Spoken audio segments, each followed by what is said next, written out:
3 de l'épître de Jacques. Jacques va s'attaquer en fait à la question de la langue. Il parle d'abord des enseignants, en leur disant voilà, c'est une grande responsabilité de prêcher et puis d'enseigner. Donc il faut vraiment qu'on fasse attention à ce qu'on fait. Et il va parler de la langue. En fait, il dit voilà, on est arrivé à dompter des animaux sauvages, mais en fait, dompter la langue, c'est impossible. Et il parle en fait des dégâts et des ravages que peuvent faire des paroles.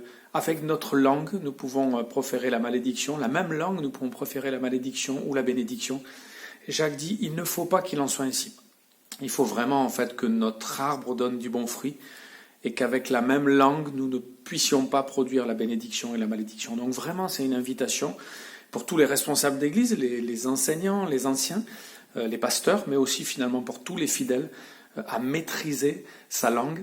Et ce sera cela la vraie sagesse. Évidemment qu'on se sent impuissant, on se sent imparfait, et on est poussé à demander à Dieu cette sagesse, cette maîtrise et ce contrôle, parce qu'avec ce petit membre, eh bien, on peut vraiment embraser des forêts. Jacques va utiliser cette image, voilà, avec une petite flamme, avec une allumette, on peut mettre le feu à un territoire complet.